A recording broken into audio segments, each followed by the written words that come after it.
Hey there everyone, today we are heading into the world of anime to give you the list number 2 of top 10 highly recommended action anime, so let's dive straight in. Number 10 Link Click. It is said that a picture is worth 1,000 words. In this Lu Guang are able to find, in a small shop called Time Photo Studio, the two friends provide a special service. Using their extraordinary powers that let them enter photographs, they jump into pictures brought to them by clients in order to grant their wishes. Through the eyes of the photographer, they live through the events surrounding the picture and try to decipher how to solve their client's request. But every time they jump into a picture, they take a great risk. One wrong move and they could alter the future of the person who took the picture, and possibly countless other events too. So when the events they are forced to live through in these pictures start to become personal, it will take the utmost strength to push their feelings aside and focus on accomplishing the task they were paid to do. Number 9 God Eater. The year is 2071. Humanity has been pushed to the brink of extinction following the emergence of man-eating monsters called Aragami, that boast an immunity to conventional weaponry. They ravage the land, consuming almost everything in their path and leaving nothing in their wake.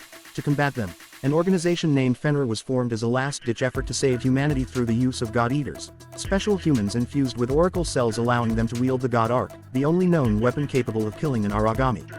One such God Eater is Lenka Yutsugi, a new type whose God Arc takes the form of both blade and gun. Now, as one of Fenrir's greatest weapons, Lenka must master his God Arc if he is to fulfill his desire of wiping out the Aragami once and for all. The monsters continue to be born en masse while the remnants of humanity struggle to survive the night. Only God Eaters stand between the Aragami and complete and total annihilation of the human race.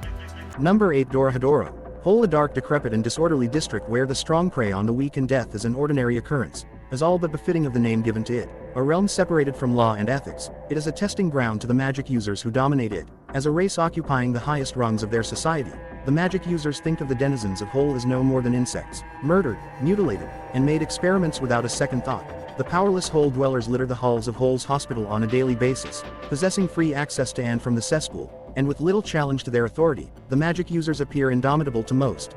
Aside for a few, Cayman, more reptile than man, is one such individual. He hunts them on a heedless quest for answers with only a trusted pair of bayonets and his immunity to magic. Cursed by his appearance and tormented by nightmares, magic users are his only clue to restoring his life to normal. With his biggest obstacle being his stomach, his female companion Nikaido, who runs the restaurant Hungry Bug, is his greatest ally. Number 7 Heaven's Official Blessing. The heavens shake, the thunder rumbles, and Xie Lian appears with an apologetic smile. Again, 800 years prior, he was a beloved martial god, known as the Crown Prince of Shannel. Now, he ascends to the heavenly realm for the third time, but simply as a pitiful scrap-collecting god with no followers behind him. On his first mission, Xie Lian finds himself alone in the dark moonlit night. There a gentle man dressed in red guides him through the forest. However, as abruptly as he appeared, the man suddenly dissipates into a swarm of silver butterflies. Xie Lian later learns that this mysterious stranger was none other than Hua Cheng, the Crimson Rain-sought flower, a ghost king feared by both demons and gods alike. But before Xie Lian can figure out why Hua Cheng would help a heavenly official like himself, he meets San Lang, a young man possessing great knowledge on not only the Ghost King, but also the now forgotten Crown Prince. San Lang decides to accompany Xie Lian on his journey of unveiling the mysteries of the past.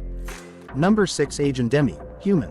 Mysterious immortal humans known as Agent first appeared 17 years ago in Africa. Upon their discovery, they were labeled as a threat to mankind, as they might use their powers for evil and were incapable of being destroyed. Since then, whenever an agent is found within society, they are to be arrested and taken into custody immediately. Studying hard to become a doctor, Kei Nagai is a high schooler who knows very little about agent, only having seen them appear in the news every now and then.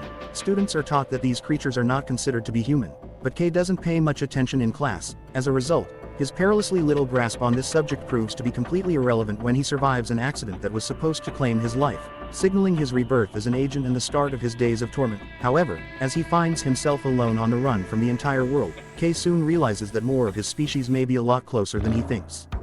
Number 5 Scissor 7. To the casual eye, the amnesiac bounty hunter Wu Luki looks quite intimidating. With his deadly telekinetic scissor techniques and his ability to seamlessly transform into anything, one would not expect his modest demeanor. In fact, Wu is quite terrible at his job. Oftentimes the freelancer can be found botching an assassination or targeting the wrong person. While his failures could be due to his subpar skills, it usually boils down to him being a normal kid, with a heart unsuited for his line of work.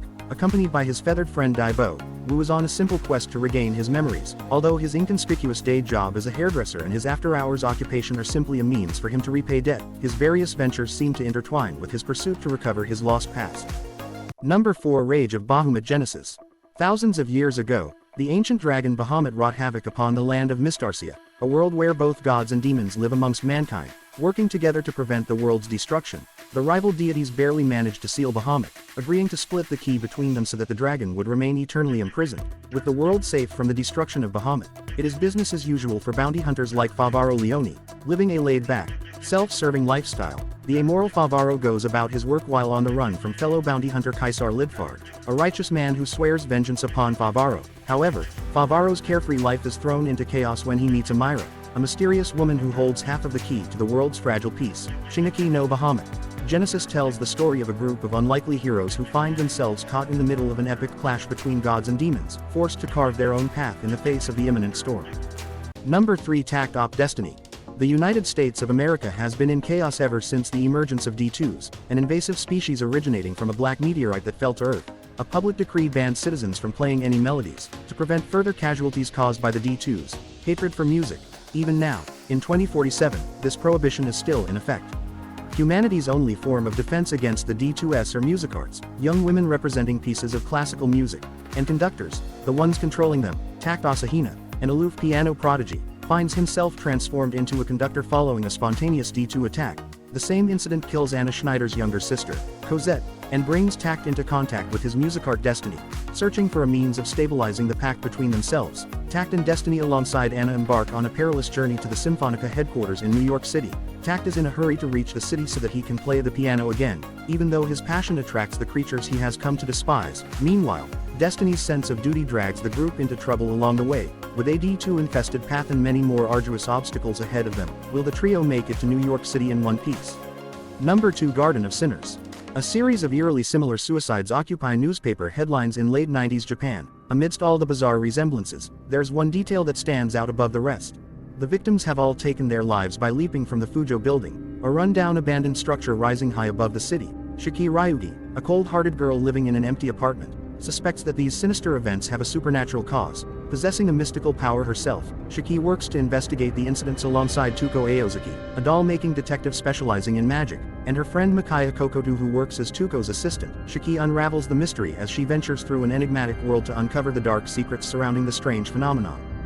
Number 186. According to the Republic of San Magnolia, their ongoing war against the Jodian Empire has no casualties. However, that is mere propaganda. While the silver-haired Alba of the Republic's 85 sectors live safely behind protective walls, those of different appearances are interned in a secret 86th faction, known within the military as the 86. They are forced to fight against the Empire's Autonomous Legion under the command of the Republican handlers. Vladilena Milize is assigned to the Spearhead Squadron to replace their previous handler. Shunned by her peers for being a fellow 86 supporter, she continues to fight against their inhumane discrimination.